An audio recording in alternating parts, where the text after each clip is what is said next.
Imagine sitting in your car with your kids after a sunny day at the park. Seatbelts still buckled, leftover snacks in the back seat. When flashing lights pull up behind you, you're not worried.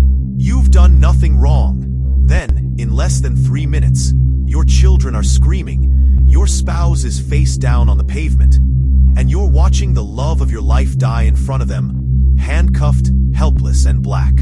August 14th, 2022. Easton, a working-class suburb outside Columbus, Ohio, still basking in the late summer sun, had no idea it was about to become a name etched in tragedy. The Pattersons were like many black families in America, tight-knit, striving, always doing everything right. Darius Patterson, 39, was a former Marine and full-time HVAC technician, reliable, gentle, and respected in the community. He was the kind of father who never missed a parent-teacher meeting. His wife, Melissa, 37, taught second grade at Easton Elementary. Together, they were raising 3 children, Ava, 6, Malik, 9, and Naomi, 12. To neighbors, they were the perfect family next door. No criminal records, no trouble, churchgoers. And yet, none of that mattered when 4 officers pulled them over that Saturday afternoon. The Pattersons were on their way home from a family picnic when Officer Brent Mallory initiated the stop. According to dashcam footage, the reason given was a failure to signal a lane change. The tone from the beginning was off. Aggressive, unnecessarily tense. Darius complied. He rolled down the window. He asked if everything was okay. But when Mallory insisted he step out of the vehicle and began shouting commands while reaching for his firearm, panic rose. Within 45 seconds, 3 more officers arrived. Within 3 minutes, Darius was on the ground, handcuffed, with knees on his spine, tasers drawn, and screams echoing from the car where Melissa clutched the steering wheel, trying to shield their children from what they were witnessing. Melissa begged. He's a vet. He's not resisting. He didn't do anything. Dashcam and witness cell phone footage later showed the officers forcibly pulling Darius from the car, slamming him onto the ground. One officer yelled, "Stop resisting," even as Darius lay face down, hands cuffed behind him. Then, something shifted. Darius stopped moving. Melissa tried to intervene. Officers pushed her back against the vehicle, handcuffed her, and pinned her to the hood, right in front of her children. Ava began to cry. Malik screamed. Naomi froze. It took 11 minutes for paramedics to arrive. Darius Patterson was pronounced dead at the scene. The initial police report was brief. Sterile.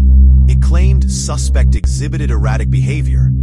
Officers acted in accordance with protocol, and that medical complications led to the suspect's death. But the community knew Darius. So did the truth, caught on multiple cell phones. Protests erupted within 48 hours. Melissa, still grieving, stood outside City Hall with her children beside her, demanding justice. "They didn't just kill my husband," she said. "They shattered our family, and my babies watched." The autopsy report shattered the official narrative. Darius had no drugs in his system. Cause of death: asphyxiation due to sustained pressure on the neck and back. A coroner's note stated, "Death consistent with restraint-related positional asphyxia." But the breakthrough came when an anonymous whistleblower within the Easton PD leaked internal bodycam footage. The footage showed Officer Mallory laughing after Darius fell unconscious, saying, "Well, he's quiet now." Why did 4 trained officers escalate a traffic stop to a homicide? Analysts cited implicit bias, power dynamics, and poor training. But deeper investigation revealed Officer Mallory had 14 prior complaints filed against him, 9 of them for excessive force involving black citizens. None led to disciplinary action. The other 3 officers, Daniels, Riley, and Gomez, were younger. 2 were on probation. None intervened. Investigators later uncovered a group chat between them, mocking civilian complaints and calling body cams snitch cams. As for the department, it had a history. A buried 2017 DOJ report noted systemic racial profiling and excessive force complaints, but was never acted on due to insufficient public interest. Melissa spiraled.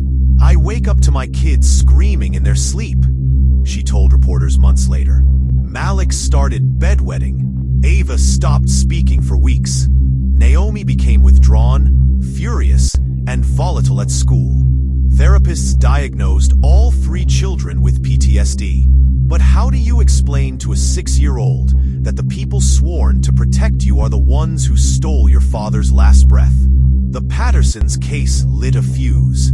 Easton erupted in nightly marches, candlelight vigils, sit-ins, school walkouts. People carried signs reading, "He complied. Justice for Darius. Who protects us from you?" Celebrities picked up the story. National media descended.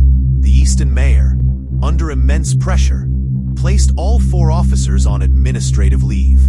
The DOJ announced a civil rights investigation, but justice, as always, was slow. After 6 months of public outcry, Officer Mallory was finally charged with second-degree murder and civil rights violations. The others were charged with failure to intervene and involuntary manslaughter. The trial gripped the country. Melissa testified, voice shaking but strong. Ava took the stand, holding her stuffed bear. "They hurt my daddy and told him to stop moving, but he wasn't moving." Body cam footage was played in court. Unfiltered, raw. It made jurors cry. The defense tried to argue that Darius's military background made him volatile. They were quickly shut down. The verdict? Mallory, guilty. 25 years without parole. Daniels, 10 years. Riley and Gomez, 8 years each. But even that didn't feel like enough. The Patterson family never moved back into their home. Melissa now lives in Dayton, working with a nonprofit that helps children who witness police violence.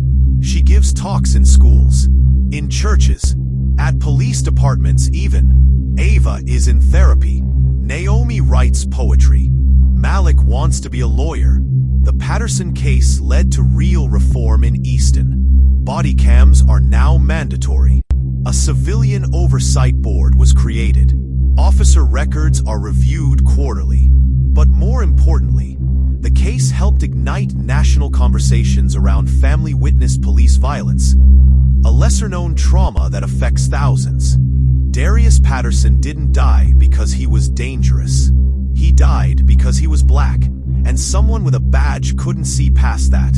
And his children? They will carry the weight of that day forever. This wasn't just a traffic stop gone wrong. It was a family being torn apart, a trauma witnessed in real time by the innocent. And now, every time you hear about another name, another hashtag, another unarmed black man, it's worth asking, who watched him die? And what are we doing about it?